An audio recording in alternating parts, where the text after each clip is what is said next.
திருக்கோளூர் பெண் பிள்ளை என்பவள் யார்? திருக்கோளூருக்கு என்ன சிறப்பு இருக்கு?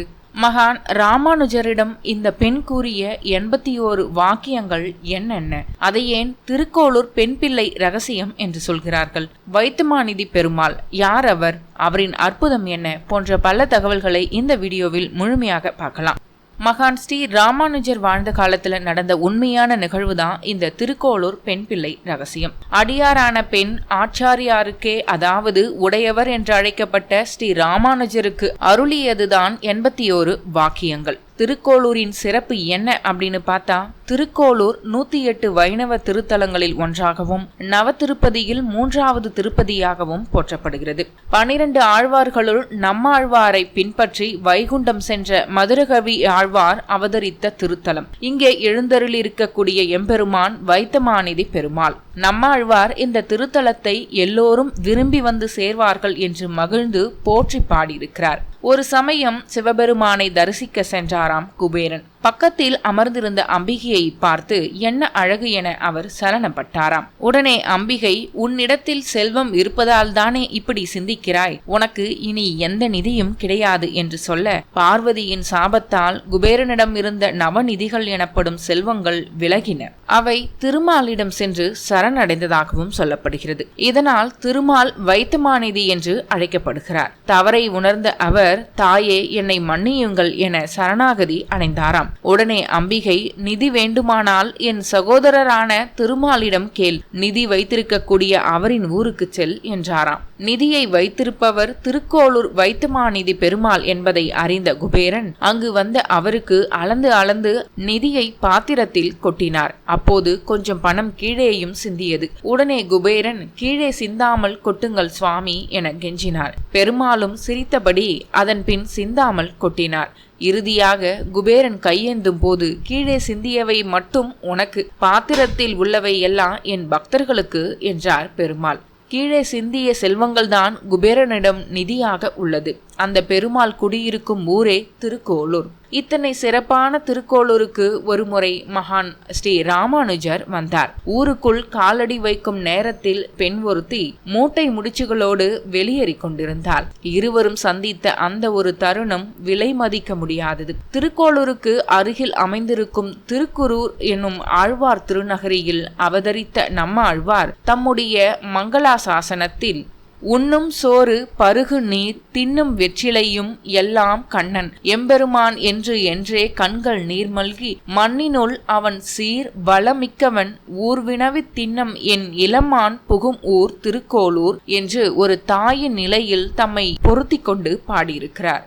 தலைவனாகிய கண்ணனிடம் காதல் கொண்டவளாக என் மகள் இரவு முழுவதும் திருக்கோளூர் என்ற ஊரின் பெயரையே கூறிக்கொண்டிருக்கிறாள். விடியற் பொழுதில் எழுந்து பார்த்தால் என் மகள் காணவில்லை. என் மகள் நிச்சயம் திருக்கோளூர் தான் சென்றிருப்பாள். என்னை விட்டு பிரிந்து சென்ற என் மகள் அவனுடைய கல்யாண குணங்களையும் அவன் அருள் வளமுடன் வாழும் ஊரையும் கேட்டு அறிந்து கொண்டு சென்று விட்டாள். அப்படி இளமானை போன்ற என்னுடைய செல்வ மகள் சென்று தன் புகுந்த வீடாக கொண்ட அந்த ஊர் திருக்கோளூர் தான் என்பதை நான் அறிந்து கொண்டேன். இப்படியெல்லாம் ஒரு தாயின் மனநிலையில் இருந்து பாசுரங்கள் பாடியிருக்கிறார் நம்மாழ்வார். இப்படி நம்மாழ்வாரால் போற்றப்பட்டு இருக்கும் திருக்கோளூர் திருத்தலத்தை விட்டு யாராவது வெளியேற விரும்புவார்களா? ஒரு பெண்ணுக்கு அப்படி ஒரு எண்ணம் தோன்றியது. அதே நேரம் அந்த பெண் மனதில் எழுந்த இந்த எண்ணம் காரணமாக நமக்கு அற்புதமான ஒரு பக்தி இலக்கியமும் கிடைச்சிருக்கு. அதுதான் திருக்கோளூர் பெண் பிள்ளை ரகசியம். இந்த ரகசியம் வெளிப்பட்ட சம்பவம் ஸ்ரீ ராமானுஜரின் காலத்தில் அவருடைய முன்னிலையில் தான் நடந்தது. ரகசியம் வெளிப்பட்டாலும் கூட அது மறைபொருள் கொண்டதாகவே இருக்கின்றது. ராமானுஜருக்கு நம்மாழ்வாரிடத்தில் தனி பக்தி இருந்தது. காரணம், தாம் இருந்த இடத்தில் இருந்தபடியே பல திவ்ய தேச பெருமாள்களின் தரிசனம் கிடைக்க பெற்று மங்களாசாசனம் செய்த பெருமைக்கு உரியவர் நம்மாழ்வார் மட்டுமே. அவர் அவதரித்த ஆழ்வார் திருநகரி திருத்தலத்தை தரிசித்து வணங்கிய பின்னர் ராமானுஜர் எல்லோரும் விரும்பி புகும் ஊர் என்று நம்மாழ்வாரால் போற்றப்பெற்ற திருக்கோளூருக்கு செல்கிறார்.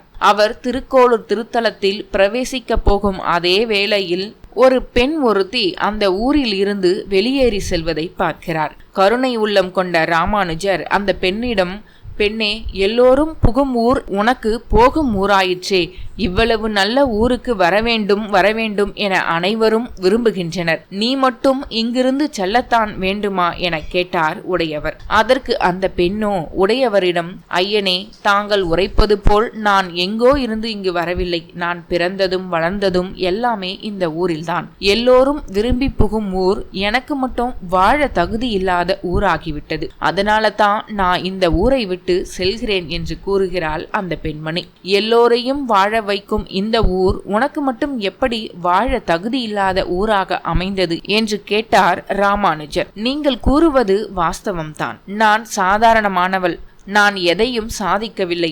நான் எந்த ஊரில் இருந்தால் என்ன சுவாமி? திருமாலின் அடியவர்களைப் போல நான் மகத்தான செயல் ஏதும் செய்யவில்லையே என வருந்தி கூறினாள். திருத்தலமாகிய திருக்கோளூரில் வசிக்க தகுதியற்றவள் என குறிப்பிட்ட அவள், முயல் புழுக்கையைப் போல் நான் திருக்கோளூரில் பயனற்றவளாக இருக்கிறேன் சுவாமி அப்படின்னு சொல்றான். அதோடு நில்லாமல் திருமால் அடியார்கள் செய்த 81 அரிய செயல்களை தனக்கு தெரிந்த அளவில் 81 வாக்கியங்களை உதாரணமாக சுட்டிக்காட்டி தன் கருத்தையும் விளக்கினான். இதில் ஆச்சரியம் என்ன அப்படின்னு பார்த்தா, கல்வி அறிவு பெறாத அந்த பெண் இவ்வளவு ஆன்மீக பெரியவர்கள் பற்றி தெரிந்து வைத்திருக்கிறாளே என்பதுதான். ஒரு சாதாரண பெண் என்று கூட பார்க்காம அவளிடம் இருக்கும் பக்தியை பார்த்து தான் உயர்ந்தவன், வயதில் பெரியவர் என்று பார்க்காம அந்த பெண்ணிடம் நீண்ட நேரம் உரையாடி அத்தனையையும் ராமானுஜர் புன்னகையோடு கேட்டுக்கொண்டிருந்தார். அழைத்து வருகிறேன் என்றேனோ அக்ரூரரை போல என ஆரம்பித்து 11வது வாக்கியமாக பிஞ்சாய் பழுத்தேனோ ஆண்டாளை போல என குறிப்பிடுகிறாள். இதனுடைய பொருள், பிஞ்சி வயதிலேயே ஆண்டாள் பக்தியில் ஞானத்தில் சிறந்து விளங்கி இருந்தார். ஆண்டாளை போல் தான் சிறு வயதிலேயே கடவுளிடம் பக்தி செய்யவில்லையே சுவாமி, துறைவேறு செய்தேனோ பகைவரை போல என முடித்து திருக்கோளூர் பெண் பிள்ளை புலம்பினாள். அவள் கூறும் காரணத்தையும் இந்த 81 வாக்கியங்களின் அர்த்தத்தையும் பொறுமையாக கேட்ட ராமானுஜர் அவளது பக்தியை மெச்சி, இத்தனை மகத்தான வாசகங்கள் சொன்ன உன்னை விட யாருக்கு பெருமை இருந்துவிட போகிறது? ஆகவே நீ இந்த ஊரில் இருக்க வேண்டும் அம்மா என்று ராமானுஜர் வைத்துமாநிதி பெருமாளை தரிசித்து, யாருடைய வீட்டிலும் உணவருந்தாத உடையவர் அந்த பெண்ணின் பக்தியை கண்டு வியந்து போய் அந்த பெண்ணை சமைக்க சொல்லி அவள் வீட்டில் அவள் சமைத்த உணவையும் சாப்பிட்டாரு. ராமாயணமும் மகாபாரதமும் பாகவதமும் ஆழ்வார்கள் வரலாறு போன்றவற்றில் இருந்து 81 விஷயங்களை கூற அதை கேட்ட ராமானுஜர், சாதாரண தயிர் விற்கும் பெண்மணிக்கே இந்த ஞானம் இருக்கும் என்றால் நிச்சயம் இது புக வேண்டிய ஊர்தான் என அந்த பெண்மணியை பணிந்தார். பின்னாட்கள்ல அந்த பெண் பிள்ளையும் ராமானுஜரினுடைய சீடரா மாறினாங்க. விசிஷ்டாத்வைத வைணவ ஆச்சாரியாரான ஸ்ரீ ராமானுஜர் வாழ்ந்த காலத்துல அவர் ஜாதி, ஆண் பெண் பேதம் என்று எந்தவித வேறுபாடுமே பார்க்காம எல்லோரையுமே தன்னுடைய சிஷியர்களாக ஆக்கி கொண்டவர். எப்பொழுதுமே அவருடன் 12,000 கிரகஸ்த சிஷியர்கள் இருந்திருக்காங்க. 700 சன்னியாசிகள் அவர் பின்னாடி செல்வார்களாம். அதை தவிர ஏராளமான பெண்களும் அவருக்கு சிஷியர்களாக இருந்திருக்காங்க. திருக்கோளூர் பெண் பிள்ளை ரகசியம் என்பது ஸ்ரீ ராமானுஜரை பார்த்து ஒரு எளிய பெண் பிள்ளை கேட்ட 81 கேள்விகளுக்கு தான் இந்த பெயர். அந்த பெண்மணி கூறிய 81 வாக்கியங்களும் மறைபொருள் ரகசியமாகவே சொல்லப்படுது. அதை சுருங்க சொல்லி கூறியது அந்த பெண்ணினுடைய ஞான அறிவியையும் விளக்குது. அதனால தான் வைணவ பெரியோர்கள் இதனை முக்கியமான ஒன்றாக போற்றுகிறார்கள். ஒவ்வொரு வைணவ பெரியோரையும் குறிப்பிட்டு இந்த பக்தனை போல நான் செய்தேனோ என்று ஒப்பீடு செய்கிறாள் அந்த பெண் பிள்ளை. அப்படி கைங்கரியம் செய்யவில்லையே, நான் எதற்கு இந்த ஊரில் இருக்க வேண்டும்? அதற்கு எனக்கு தகுதி இல்லை என்று சொல்கிறாள். 81 வைணவ பெரியவர்களின் தன்மைகளை கூறி அத்தகைய செயல்கள் எதையும் தாம் செய்யவில்லையே என்று அடுக்கி கூறிய தொடர்களினுடைய தொகுப்புதான் இந்த திருக்கோளூர் பெண் பிள்ளை ரகசியங்கள். அந்த 81 வாக்கியங்கள் என்ன அப்படிங்கிறத பத்தி பார்க்கலாம்.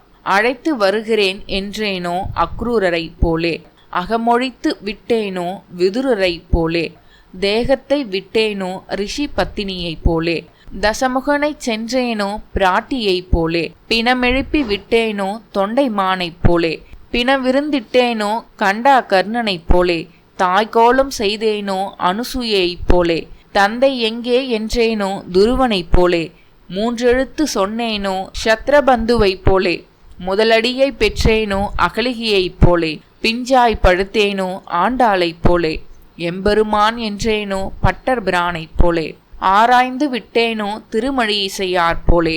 அவன் சிறியன் என்றேனோ ஆழ்வாரைப் போலே. ஏதேனும் என்றேனோ குலசேகரரைப் போலே. யான் சத்தியம் என்றேனோ ஆழ்வாரைப் போலே. அடையாளம் சொன்னேனோ கபந்தனைப் போலே. அந்தரகம் சொன்னேனோ திருஜடையைப் போலே. அவன் தெய்வம் என்றேனோ மண்டோதரியைப் போலே. அகம் வேத்மி என்றேனோ விஸ்வாமித்திரரைப் போலே. தேவு மற்றறியேனோ மதுரகவியாரைப் போலே. தெய்வத்தை பெற்றேனோ தேவகியைப் போலே. ஆழிமறை என்றேனோ வசுதேவரைப் போலே. ஆயனை வளர்த்தேனோ யசோதையைப் போலே. அணுயாத்திரை செய்தேனோ அணிலங்கனைப் போலே. அவள் பொறியை ஈந்தேனோ குசேலரைப் போலே. ஆயுதங்கள் ஈந்தேனோ அகஸ்தியரைப் போலே. அந்தரங்கம் புக்கேனோ சஞ்சனைப் போலே. கர்மத்தால் பெற்றேனோ ஐநகரைப் போலே. கடித்து அவனை கண்டேனோ திருமங்கையாரைப் போலே. குடை முதலானதானேனோ அனந்தாழ்வான் போலே. கொண்டு திரிந்தேனோ திருவடியைப் போலே. இளைப்பு விடாய் தீர்த்தேனோ நம்பாடுவான் போலே.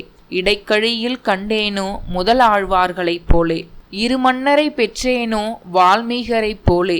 இருமாலை ஈந்தேனோ தொண்டரடி போடியார் போலே. அவனுரைக்க பெற்றேனோ திருக்கட்சியார் போலே. அவன் மேனி ஆனேனோ திருப்பானாரைப் போலே. அனுப்பி வையும் என்றேனோ வசிஷ்டரைப் போலே.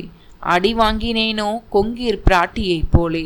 மண்பூவை இட்டேனோ குரவ நம்பியைப் போலே.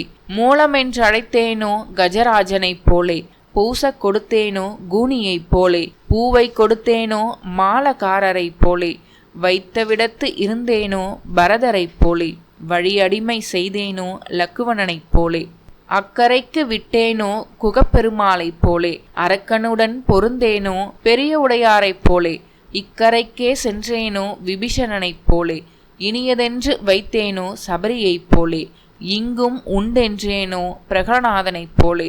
இங்கில்லை என்றேனோ ததிபாண்டனைப் போலே. காட்டுக்குப் போனேனோ பெருமாளைப் போலே. கண்டு வந்தேன் என்றேனோ திருவடியைப் போலே. இரு கையும் விட்டேனோ திரௌபதியைப் போலே. இங்கு பால் பொங்கும் என்றேனோ வடுக நம்பியைப் போலே. இருமிடறு பிடித்தேனோ செல்வ பிள்ளையைப் போலே. நில்லென்றென பெற்றேனோ இடையற்றனூர் நம்பியைப் போலே. நெடுந்தூரம் போனேனோ நாதமுனியைப் போலே. அவன் போனான் என்றேனோ மாருதியாண்டான் போலே. அவன் வேண்டாம் என்றேனோ ஆழ்வானைப் போலே. அத்வைதம் வென்றேனோ எம்பெருமானாரைப் போலே.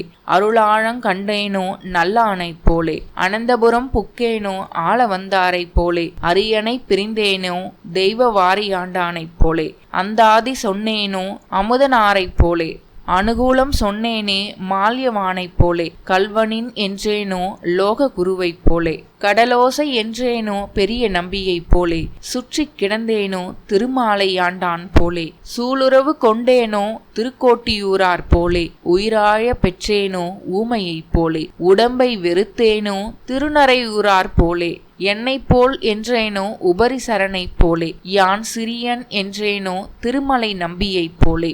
நீரில் குதித்தேனோ கணப்புறத்தாளைப் போலே. நீரோருகம் கொண்டேனோ காசி சிங்கனைப் போலே. வாக்கினால் வென்றேனோ பட்டரைப் போலே. வாயிற் கையிட்டேனோ எம்பாரைப் போலே. தோல் காட்டி வந்தேனோ பட்டரைப் போலே. துறைவேறு செய்தேனோ பகைவரைப் போலே. அந்த பெண் கூறிய 81 வாக்கியங்கள் தான் இந்த திருக்கோளூர் பெண் பிள்ளை ரகசியம். இது புகழ்பெற்ற நூலாக கருதப்படுகிறது.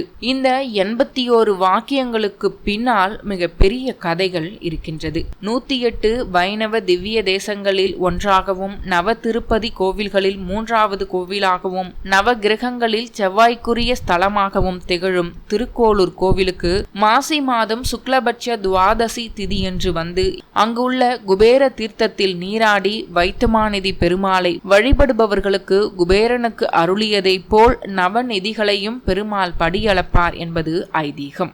நவநிதிகளை தனக்கு தர வேண்டி நின்ற குபேரனிடம் முழு செல்வத்தையும் தர முடியாது.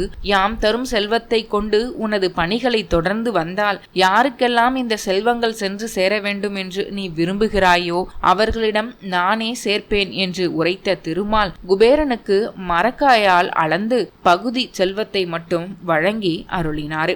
ஆதிசேஷன் மீது சயனித்தவாறு மரக்காலை தலைக்கு வைத்து கையில் அஞ்சனமை தடவி கிழக்கே தலை சாய்த்து சயன சயன திருக்கோலத்தில் இடது கையை உயர்த்தி விரல் நுனிகளை பார்த்த திருமுகத்துடன் நிதி எவ்வளவு உள்ளது, யாரிடம் சேர வேண்டும் என்பதை கணிக்கும் கோலத்தில் தனது தேவியர்கள் கோளூர்வள்ளி நாச்சியார், குமுதவள்ளி நாச்சியாருடன் வைத்தமாநிதி பெருமாள் இங்கே அருள்பாலிக்கிறார். 12 ஆழ்வார்களில் மதுரகவி ஆழ்வார் அவதரித்த தலம் திருக்கோளூர். குபேரன் மதுரகவி ஆழ்வாருக்கு பிரதட்சியமாக வைத்தமாநிதி பெருமாள் இந்த தலத்தில் காட்சியளிக்கிறார். திருக்கோளூர் பெண் பிள்ளை ரகசியம், அந்த பெண் கூறிய 81 வாக்கியங்களுக்கான முழு பொருள் கொண்ட கதையை தொடர்ந்து அடுத்தடுத்த வீடியோவில் பார்க்கலாம்.